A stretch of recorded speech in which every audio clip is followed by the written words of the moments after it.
All right. Video 14.3. So who is Andromeda, the character? Um, what? How is she portrayed in our culture? Where does she fit in? Well, she was a part of the original horror story for our age.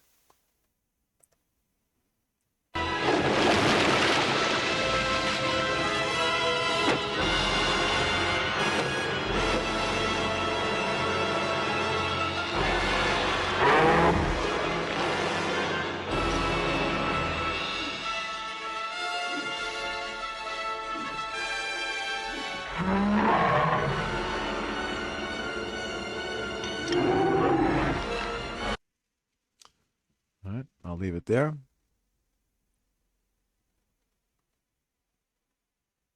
And for here's a story at in this webpage, Constellation of Words, which is an excellent page to find out um, for in-depth knowledge on constellations and individual stars, like the stars I'll talk about in Andromeda shortly. Andromeda, the original maiden in distress, is daughter of Cepheus, king of Ethiopia, and his wife Cassiopeia, who are these two above her, King Cepheus, Queen Cassiopeia. Cassiopeia was proud of her daughter's beauty and boasted that Andromeda was more beautiful than the sea nymphs, the Nereids, who were the daughters of Poseidon. The Nereids complained to Poseidon, who sent a sea monster, Cetus, to ravage the coast. Other other portions of other versions of the story say the Nereids complained to Poseidon's wife, and then Poseidon's wife got Poseidon to act and get the sea monster to ravage the coast. With his kingdom in grave danger, Cepheus, the Andromeda's father, consulted the oracle of Ammon in Libya for advice. He learned the only way to save his kingdom was to sacrifice his daughter to the sea monster. Andromeda is chained to a rock and left to the mercy of the monster. The hero Perseus, riding through the air on winged sandals. I guess that's in one story. I've rarely ever heard of this. The first time I'm hearing sandals. Arrives at the scene and they fall in love. Perseus has a consultation with Cepheus and Cassiopeia. It is agreed that if he rescues the daughter, he could marry her. The sea monster arrives and Perseus kills it by turning it to stone with Medusa's head. Perseus breaks the chains that bound Andromeda to the rock and frees her. The wedding follows. So, in here, the king and queen sacrifice their daughter to the monster to appease pride and vanity. Perseus, this constellation, arrives on the winged horse with the head of Medusa to mesmerize and slay the beast by turning it to stone. That's the story. Now, notice if you go through several different descriptions here in the Constellation Guide, the Andromeda constellation.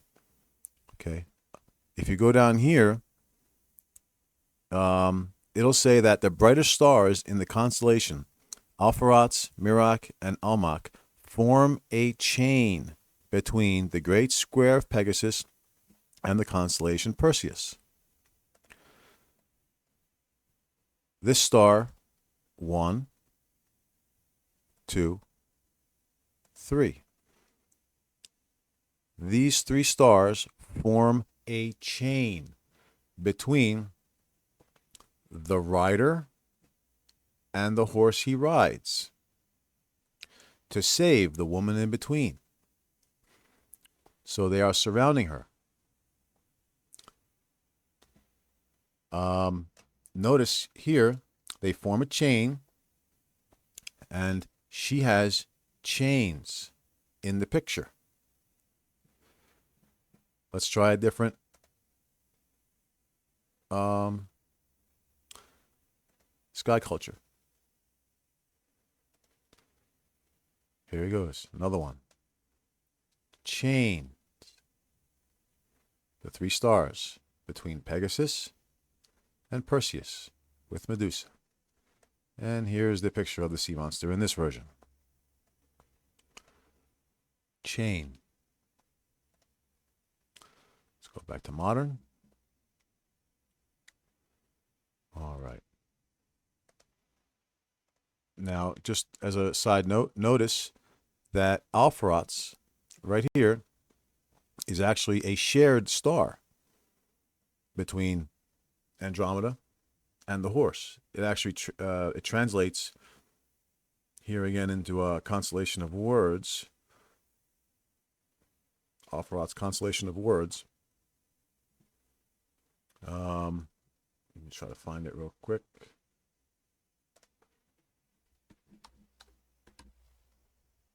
Yes, here it is. Alpheratz, derived from the Arabians al-Sirat al-Faras, the horse's navel. So this star is considered the horse's navel, considered a part of Pegasus instead of Andromeda. Notice that even Andromeda cannot have stars of her own. She has to share them, which further defames her or disrespects her. As a concept, not as a direct form of worship, but this is an indication. It's a character in the sky, but still, it is a feminine energy, and she is a character of that. So let's. All right. Sorry about the mixed pictures, but so this coming eclipse, the important part of this whole thing for us to worry about is that when the eclipse happens,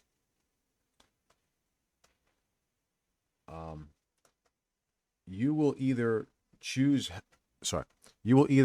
how you're fed, which is Perseus here riding Pegasus to save Andromeda, okay, on their terms, someone else's terms, or you will be either be fed that, or you choose from here to say, I embrace the feminine energy. Okay, either you choose to feed the energy, or they are going to use these to feed on you down here. That's what the whole Medusa head's all about. It's going to slay you if you're going to stay in this, in the beast. Okay? So it's very important to maintain this energy throughout the entire year, because nothing's going to happen until June 11th. And then when June 11th comes, you're going to start blaming Mother Nature. When this is Mother Nature. She is in chains. Okay? Perseus will come with the head of Medusa riding Pegasus to slay the Kraken. And Perseus won't be you if you are amongst the whale Cetus waiting for God, not realizing she is in chains, waiting for you. So be Perseus, you be Perseus, and save Andromeda, Mother Earth, in chains with your heart before somebody else takes your work on their terms. Okay? This is their terms, not your terms. Medusa. And they'll be overriding you. So you be the upper deacon, upper chakra of I Am, who doesn't use Medusa, but saves the daughter anyway. Now let's go here.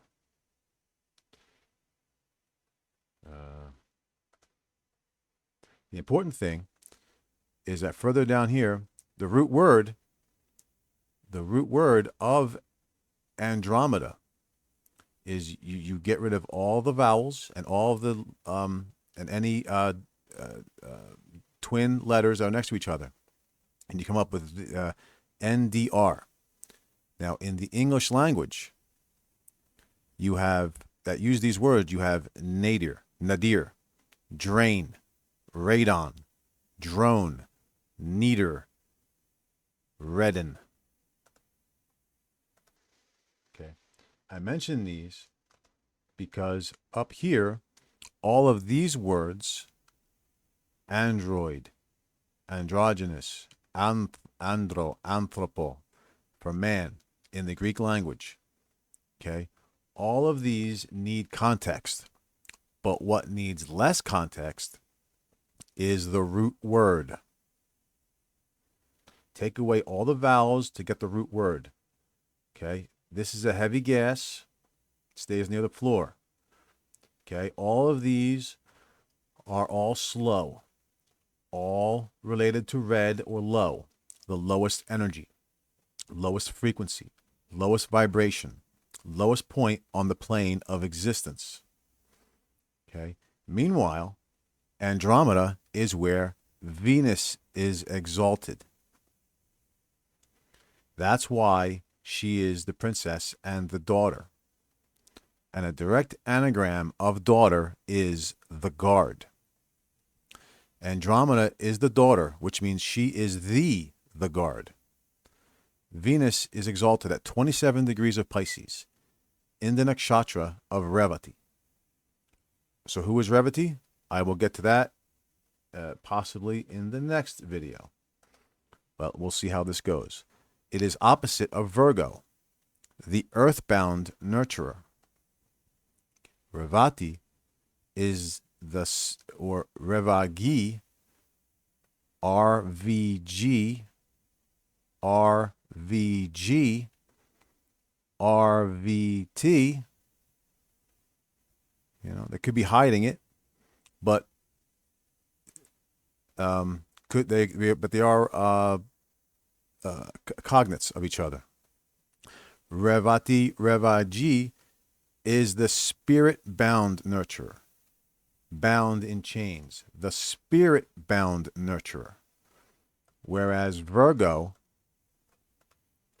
is the earthbound nurturer. She provides all of the nutrients for the seeds on earth, as well as in your stomach. She corresponds to the intestines in the body. Revati corresponds to the last part of your body, the toes. And this is why you stand on the earth